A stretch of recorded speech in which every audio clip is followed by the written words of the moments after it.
Assalamualaikum Pak. Salam. Duduk nak. Iya Pak, terima kasih. Bagaimana kawannya hari ini? Alhamdulillah saya baik-baik saja Pak, tapi saya ada beberapa masalah mengenai tugas sekolah Pak. Masalah? Ada apa? Terus terang, saya juga mendengarkan tentang itu dari guru mata pelajaran kelas yang lain. Apakah Nadine bisa menceritakan dengan lebih jelas? Saya mau, tapi saya bingung harus bercerita dari mana Pak.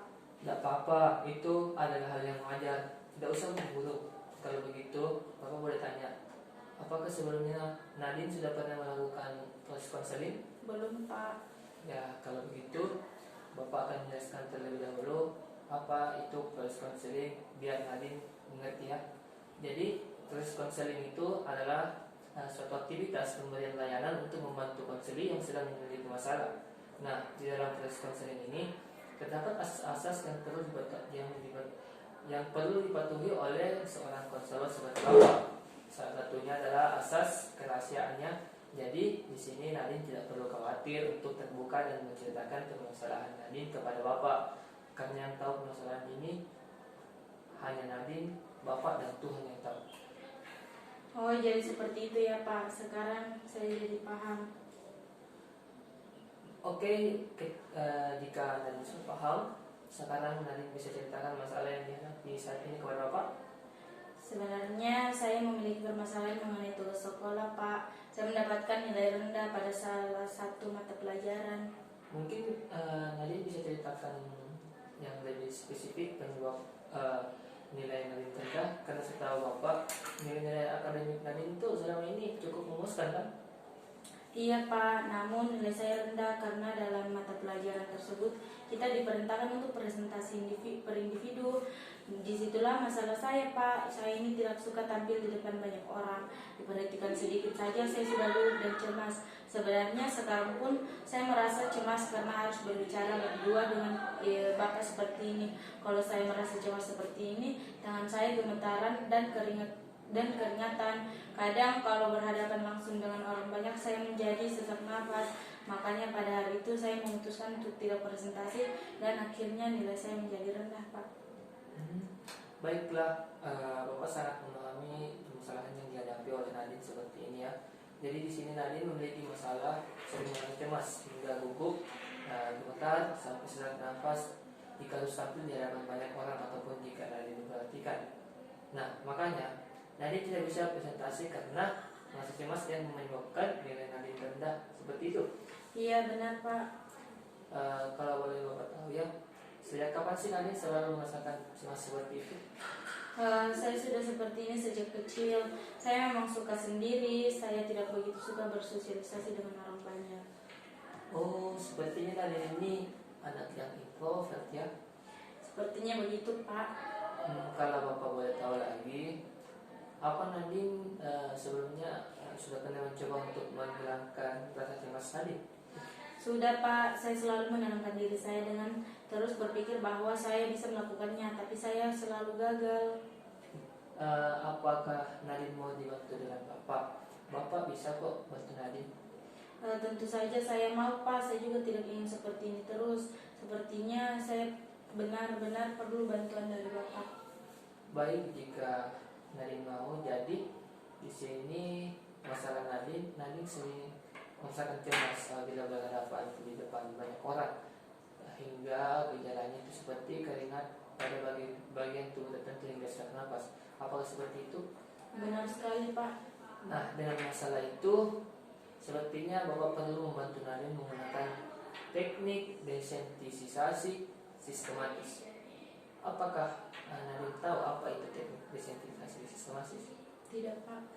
Oke, sebelum saya jelaskan dulu ya. Jadi teknik desensitisasi sistematik adalah teknik yang digunakan untuk melemahkan respon terhadap stimulus yang tidak menyenangkan dan mengenalkan stimulus yang berlawanan atau yang menyenangkan. Namun dalam hal ini jika akan menerapkan teknik relaksasi untuk mengatasi gejala-gejala yang kamu alami di bagian tubuh kamu, karena masalah ini berkaitan dengan kecemasan jika berada di hadapan orang banyak, maka Bapak harus bantu Nadine dengan menggunakan teknik ini.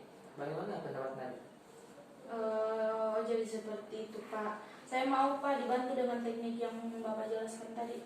Baik, jika Nadine sudah paham, mari kita mulai praktiknya sekarang agar Nadine juga bisa lebih rileks saat bincang dengan ibu, dengan bapak ya. Pada dasarnya kita belajar menguasai tegangan pada badan kita dengan merilekskan otot-otot di badan kita yang seringkali merasa tegang dengan melakukan beberapa gerakan.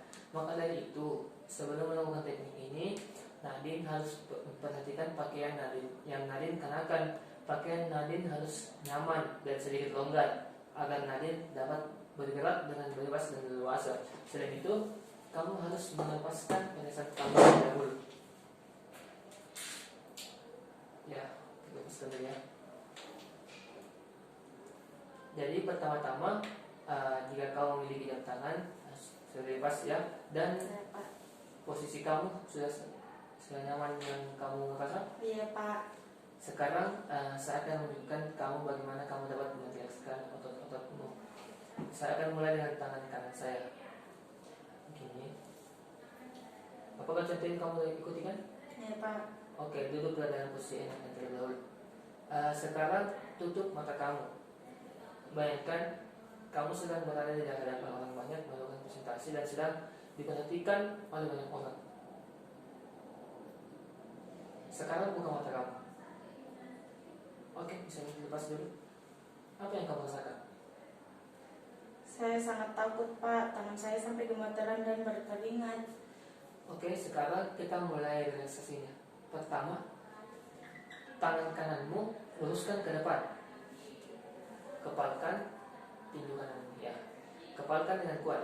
Rasakan ketegangan pada lengan bagian bawah tanganmu. Tahan selama 5 detik. Sekarang buka dan bentukkan tanganmu secara perlahan-lahan. Sekarang kita akan melakukan hal yang sama dengan tangan kirimu. Luruskan seperti yang tadi ya. Terus buka dengan perlahan-lahan. Oke, temukan bagaimana? Apakah kamu merasa otot kamu sudah rileks? Saya sudah merasa lumayan Pak.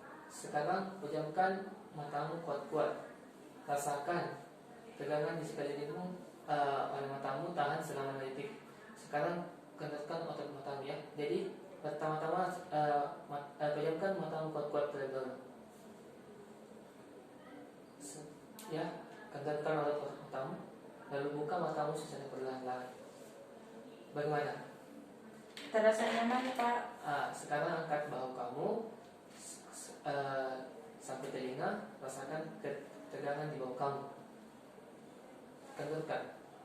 Sekarang jatuhkan kepala kamu ke belakang dan rasakan ketegangan di belakang kepala serta punggung dan tahan selama 5 detik. Oke, kembalikan seperti semula. Sekarang ambil nafas dalam-dalam dan tahan nafasmu. Hembuskan secara perlahan-lahan. Sekarang tarik perutmu dan kencangkan otot perutmu. Lepaskan. Sekarang hembuskan kedua kakimu. Tegak. Ya. Sudah diluruskan kakinya? Iya Pak, sudah. Tegakkan jari-jari kakimu ke langit. Rasakan tegangan otot di betis. Lepaskan. Nah, sekarang kita lihat dan rasakan otot-otot mana saja yang ada di tubuh kita yang masih mengalami ketegangan dimulai dari kaki, betis, perut sampai otot tangan. Jika masih merasa tegang, kita bisa mencoba melakukannya kembali. Bapak ingin nanti memikirkan tentang skala tegangan antara 0 sama dengan relax dan 5 sama dengan belum relax ya. Katakan pada Bapak di mana kamu menempatkan dirimu pada skala ini. Saya berada pada posisi 0 Pak. Saya merasa seluruh bagian tubuh saya menjadi nyaman dan rileks Pak. Oke baik, sekarang tutup mata kamu. Bayangkan kamu sekarang sedang berada di hadapan banyak dan melakukan presentasi. Sekarang buka matamu. Apa yang kamu rasakan?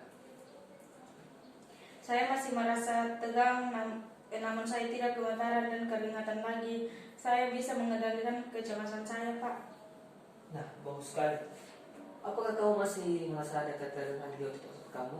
Sepertinya sudah tidak, Pak. Saya sudah merasa nyaman di setiap bagian tubuh saya. Bagaimana perbedaan dengan tubuhmu sebelum dan setelah penerapan teknik ini? Tadi saya benar-benar merasa tegang dan tidak nyaman, Pak. Badan saya terasa kaku. Sebaliknya, setelah melakukan konseling ini, badan saya menjadi lebih ringan dan nyaman, Pak. Serta saya sudah lebih bisa mengendalikan kecemasan saya. Bagus sekali. Itu yang menunjukkan bahwa praktik kita ini secara tradisional sudah berhasil. Kamu bisa mempraktikannya sendiri di rumah ataupun ketika kamu sedang merasa tegang dan cemas. Nah, Bapak minta Nadine untuk latihan 2 kali sehari sekitar 15 sampai 20 menitan ya setiap harinya. Terima kasih, Pak. Saya rasa saya benar-benar perlu melakukan ini setiap saya merasa cemas agar saya bisa rileks kembali. Baiklah, kalau kamu tidak keberatan, kita akan bertemu lagi di sini pada hari dan jam yang sama untuk membicarakan pengalaman kamu selama berlatih di rumah ya. Ya, saya setuju, Pak. Dengan cara itu saya akan tahu di mana letak kekurangan saya dalam berlatih. Baik, karena teknik yang kita terapkan sudah berhasil, maka sebaiknya apa akhir pertemuan kita kali ini. Semoga kedepannya Nadine bisa menerapkan teknik ini dan Nadine bisa menghubungi Bapak kawan saya jika Nadine memerlukan bantuan ya. Baik, Pak, saya akan mencoba dan berusaha untuk menghilangkan rasa cemas dengan mengikuti instruksi dari Bapak. Terima kasih, Pak, sudah membantu saya. Sama-sama ya Nadine, semua semangat dengan tugas-tugasnya. Baik, Pak, terima kasih atas arahan dan bantuannya. Saya terima kasih, Pak. Assalamualaikum. Waalaikumsalam.